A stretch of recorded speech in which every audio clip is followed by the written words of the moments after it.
Hello, friends. This is Dave Hurwitz, executive editor at ClassicsToday.com, here with the most horrendous, miserable, wretched, disgusting CD from hell in ages. Oh my gosh, this is awful.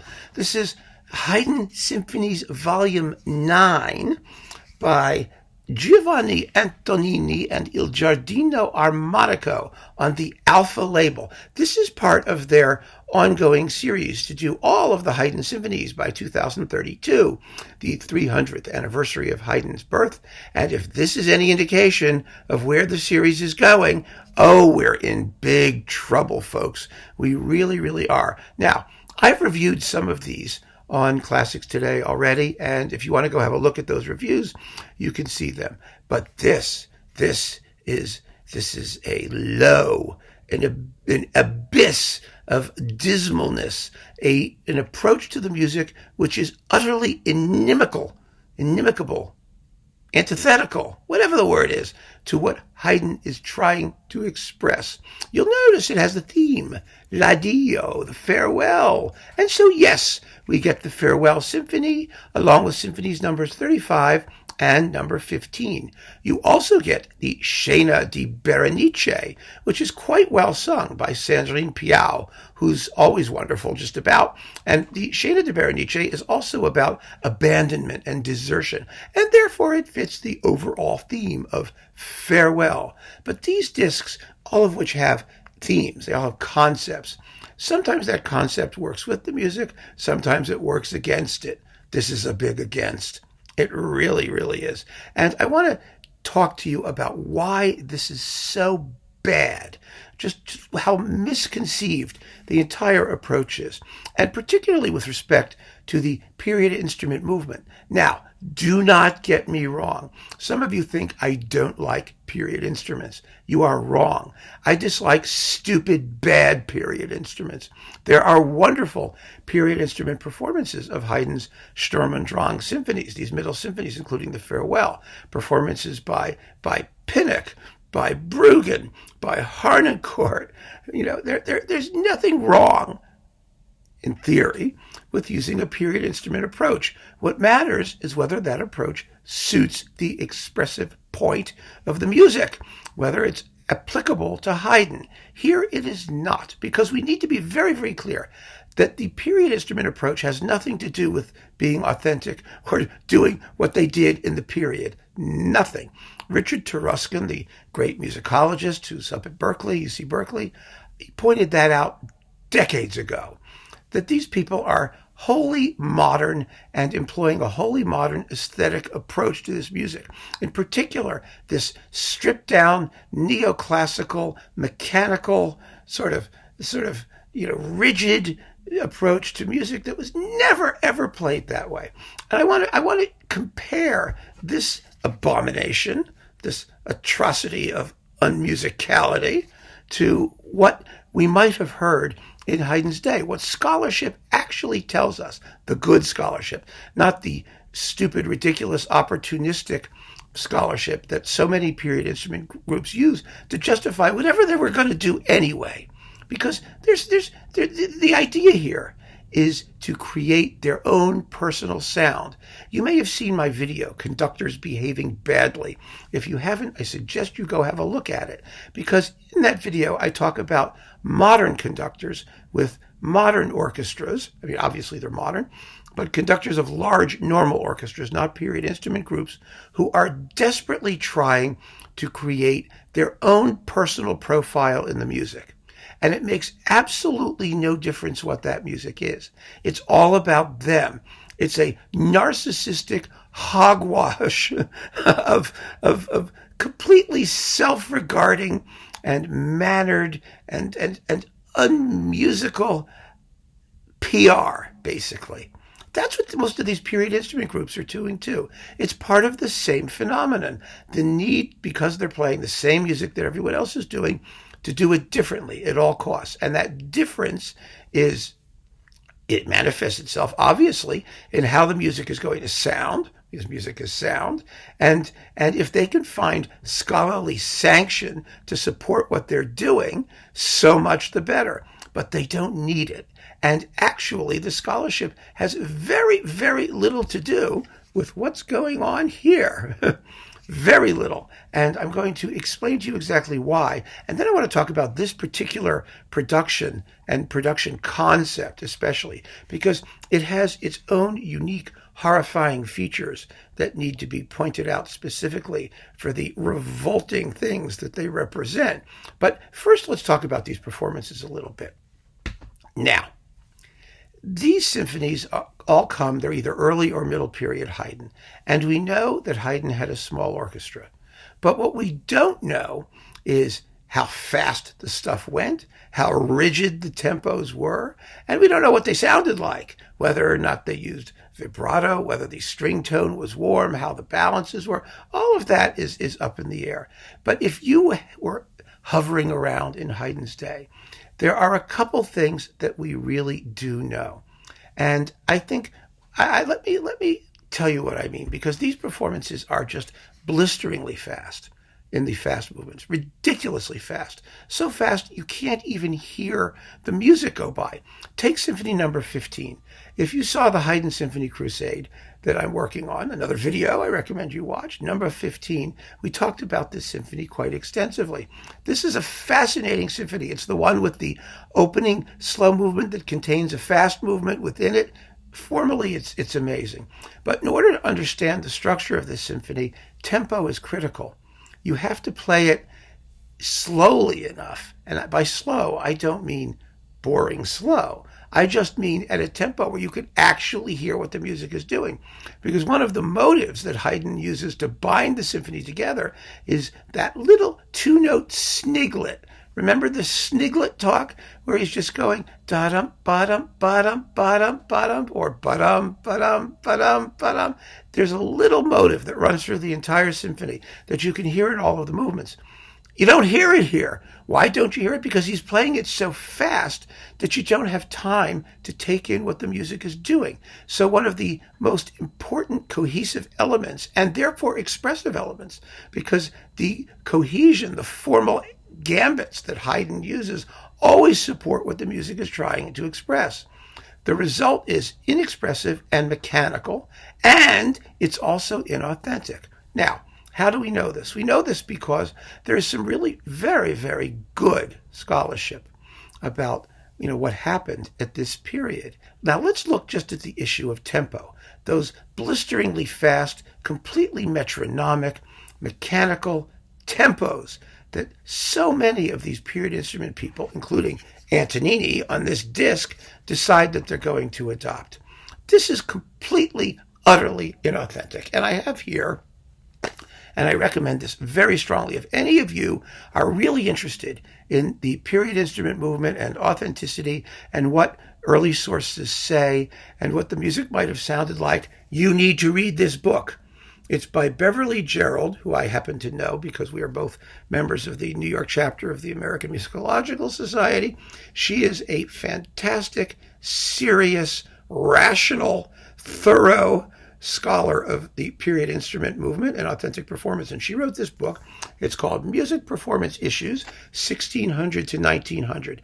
This is a collection of essays in which she deals with all kinds of performance issues, everything from choral singing to vibrato to pitch to tempo to notation. It's really a splendid, splendid series of essays.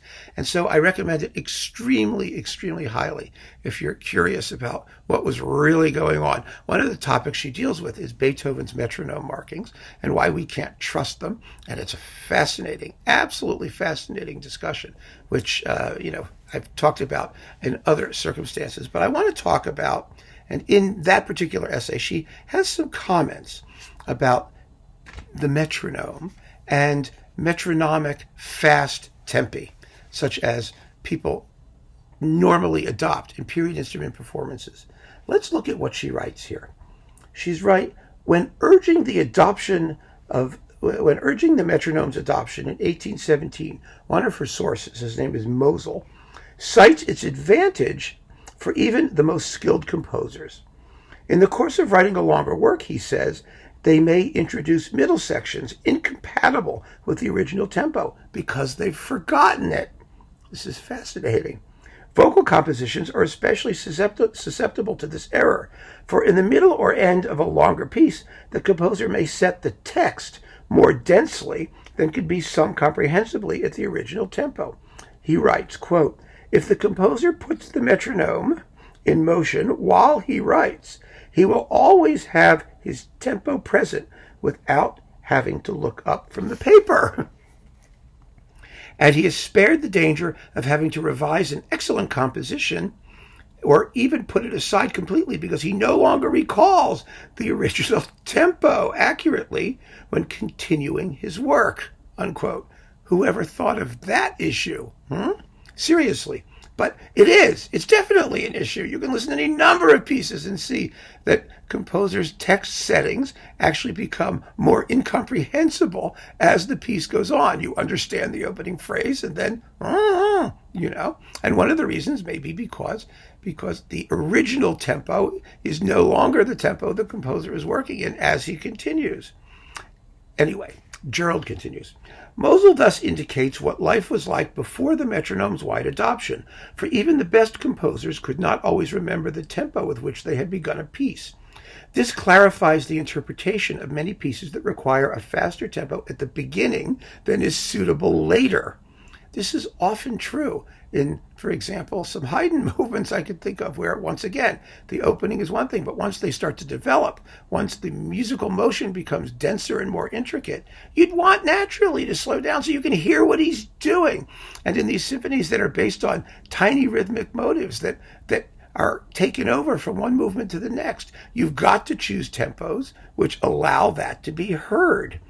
With our advanced technique, Gerald goes on to say, and mechanically fluent instruments,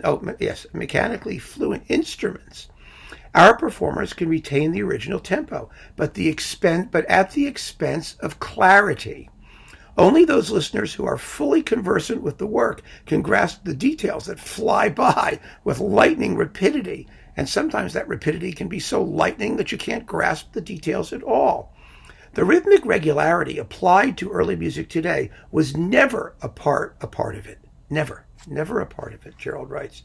The admonition to strict rhythm in early sources has to be read in the context of great rhythmic irregularity. They had never experienced what we consider to be strict rhythm. Tempo was continuously fluctuating to a considerable extent, partly for expressive purposes, and partly because players had never been disciplined by metronomic practice. So, we need to understand that what these people are doing has nothing to do with authenticity, and in fact, in these particular performances, it absolutely fights the music.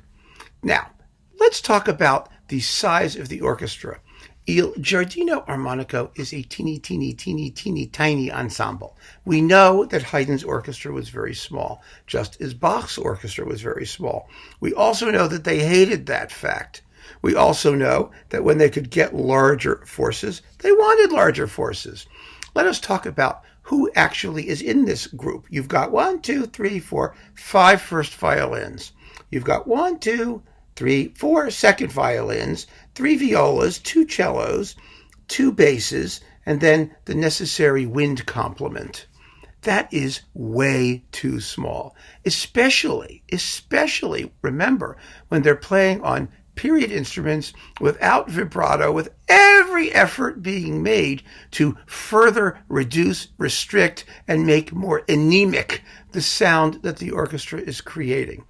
Is that an ideal situation for Haydn's music? Is that an ideal situation for middle period Haydn? The answer is no. And once again, we can turn to a original source to tell us that. Here he is. Baillot. You know Baillot? Baillot was the Pierre-Marie François de Baillot. He wrote L'Art du Violon, The Art of the Violin, one of the seminal treatises on violin playing. He actually wrote it twice. He wrote it for the Paris Conservatoire, originally at the beginning of the 1800s, and then around the late 1820s, 1830, he came out with this definitive edition, this rewrite. Now, Baio knew Haydn, and he knew Beethoven, and he was absolute pupil of Viotti. I mean, he knew what was going on in string playing and violin playing and in the orchestra of his day. He has some very, very interesting things to say about correct performance practice and ideal performance practice. And he mentions middle period Haydn. He uses Haydn examples throughout this book, very, very interestingly, I might add, one of which occurs here on page 380. Let's get to it right here. There we are, 380. In this particular area, he's talking about effect and the means of effect, and in particular, unison melody. That is, having lots of instruments play the same thing. Unisons and octaves he's actually talking about. And his example for the effect of simultaneous unisons for full orchestra is Haydn's symphony in E minor, the Trauer Symphony. This is number 44, the one that got written just before number 45, the Farewell Symphony. There is the example, as you can see, from the slow movement. Let us see what Baio has to say. He says, you ready? Some of the most beautiful effects of ensemble music are produced by unisons and octaves when the force of numerous voices, similar instruments, or instruments of different timbres is brought to the service of the melody. Haydn stated that nothing had moved him more than the voices of 6,000 children singing a hymn in unison in St. Paul's Cathedral in London. We have heard Cherubini and Fétis, who was a major guy of the day, say the same thing. The Adagio from Haydn's Symphony in E minor, made even greater by its simplicity, is notated below.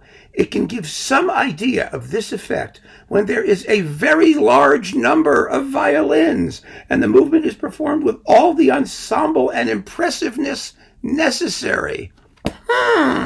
Very large number of violins, all the impressiveness necessary. You hear any impressiveness here? No, not a shred.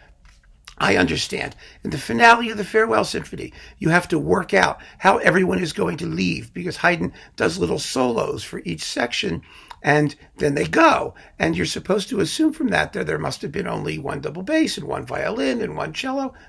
We don't know. There may have been, there may not have been. You can do it just as easily with a large section by having the leader play the solo and then the whole section leaves. But that's not the point. The point I'm trying to make is one of balance. Balance meaning, what good does it do to play this music with original forces when you can't even hear the tune? The opening of the Farewell Symphony begins with an arpeggiated theme. Yum bum bum bum bum bum bum bum bum. It's a big, wide-ranging thing. It has to be completely even throughout its entire range. Just as loud no matter what, because the whole rest of the orchestra is doing that syncopated accompaniment, like this. You don't even hear the tune. This thing starts and all you hear is God, it's horrible. It's absolutely horrible. What good is it to adopt period size, period instruments, period practice, and you can't hear the tune? Don't you think hearing the tune is kind of like a basic factor in your appreciation of a piece of music? What Baio is talking about is the supremacy of melody, of how you play a melody, how you render it expressive. Do these people give a damn about playing the melody, about rendering it expressive, making it impressive, allowing it to impress itself upon you, the listener? No, they couldn't care less. It's just horrendous. And, I might add, completely inauthentic. But there's an upshot to this. There is an upshot to this obsession with having a proprietary sound. The upshot is this. Because the tempo is completely mechanical and rigid, and because the balances are completely wrong and screwed up from the beginning, what is the conductor, the non-existent conductor of the period, because there weren't conductors in those days, what is the head guy supposed to do? Well, he screws around with dynamics because that's all that's left. So the opening of the Farewell Symphony, which is all at a roaring fortissimo, well, they're all playing the theoretically audible tune. No, you can't play it the way Haydn wrote it. You have to make a big diminuendo and then a big crescendo, and you have to monkey around with whatever elements are left once you have stripped the music from all of the other expressive possibilities that it actually allows you to do. Now, does that make any sense? Is there anything authentic about it? Is there anything more anti-musical or ridiculous or mindless or stupid or inane? Well, I can keep going. Okay. Calm, folks. So that's what's going on in these performances, and that's why they are a despicable anti-musical atrocity perpetuated in Haydn's name. However, there's more. Oh, there's still more. This is so much fun. My God. Let's look at this. I am, as you know, always talking about packaging and presentation for physical product. And this is an expensive, beautifully produced thing. But what are they producing? This particular series has its own quirks. It is so much, it is the visual equivalent of that narcissistic anti-musical thing. I love objets d'art, which is what this thing think it is, because each performance has, first of all, the initial concept, farewell. Now, farewell, okay, it applies to the Farewell Symphony. It doesn't apply to the other works on the disc. It applies to the Scena di Berenice. Yes, okay, I grant them that. But the overarching concept is not the most important thing about this music. There's more than one emotion, there's more than one feeling, and the idea here is to stuff everything into the concept. How do they do that? Well, you get this very extensive booklet, and each booklet contains a photo essay on the topic of the disc. So, when you open the booklet, the first thing you see is that. I have no idea what that is. It's that. Then there is an essay on a kaleidoscope of human feeling, which talks about the Haydn 2032 project, and which is completely inane. But I'm not going to read it to you. Just trust me on that. And it's in several languages, which is just delightful. Then comes a photo essay on the subject of farewell. And because this is easily more important than the music on the disc, I need to show it to you because you need to understand what you're getting if you buy this, right? So here are a couple pictures. Here are two of the photos. These are all people going somewhere, presumably farewells. They all look miserable. This is all like grimy and sordid and urban and just, you know, kind of like post-industrial apocalyptic horror. And here we have more farewell, shadows and hallways and figures departing, and they always have, these are just shadows, but they always have their backs to you. Then you've got the guy banging his head against the wall, which is what you're going to want to do as soon as you hear these performances. Trust me. And then we have the guy looking out to sea, which is always somehow indicative of farewell. And then we have, oh, this one is particularly good. This is messy packing of children's doodads. It looks just like, you know, actually it looks like the debris after some sort of like a flood attacked your home or something. And then we have the Arabic boat, which gives the whole thing that wonderful multicultural international flavor that you absolutely have to have when you listen to Haydn symphonies. Then finally, we get to page 17. Page 17 tells us what's actually on the disc. You finally get a track listing. It is evident from the fact that this stuff only appears on page 17 that the music, the actual music, is incidental to the concept. of Farewell. If you want to go buy some Farewell, have yourself a disc of Farewelledness, and you can add this to your Farewell collection. You can have Farewell in multiple languages and multiple cultures. The fact that it may be a symphony by Haydn, well, that's just incidental. It happens to be along for the ride. Okay, so then you get the list of people, and then you finally get an actual essay by Giovanni Antonini called "Can Instrumental Music Tell Us Something?" Believe me, you don't want me to read this to you. You really don't. Maybe you do. And then that's in multiple languages. And finally, on page 27, you get an actual essay on the Farewell Symphony, on the music. All it talks about, by the way, is the Farewell Symphony. It has absolutely nothing to say about any of the other music on the disc. Not Symphony number 15, which is one of the most original and fascinating of Haydn's early symphonies. Not Symphony number 35 in D major, which is a wonderful, delightful piece of music. Nothing. Zippo. Zero. Nada. You see where this is going, folks?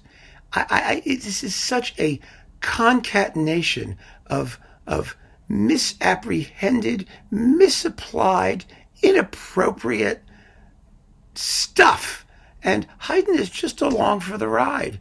These people are making an entire production on the back of Haydn's music, but they bring nothing musical, nothing of musical relevance, of musical significance to the party. Nothing. Zero. Nada. I've said that already. It's still true. It's just horrifying. It really is. So this is, without question, one of the all-time great CDs from hell. Avoid it like death. Avoid it as if you are running from a natural cataclysm. Leave all of your valuables behind if you haven't sewn your jewels into the lining of your clothing. Just forget about it. It's absolutely worthless. Totally and completely and utterly worthless. We need to keep on listening. We need to keep on listening to Haydn. You want Haydn on period instruments? As I said, tons of great Haydn on period instruments. I have no problem with it. I just want to hear Haydn. I don't want to hear Farewell. I don't give a damn about the photo essay. I don't care about the asinine reflections of the conductor from a period where conductors didn't exist, and the pretensions to authenticity, the faux scholarship. It's just, oh my God, I just hope you get a sense of some of the cognitive dissonance that this thing produces, and will produce on you if you are unfortunate enough to attempt to listen to it. So that's the final word, folks. Sorry, I wish it were better, but I hope you understand at least why it sucks so badly. Thank you. Take care.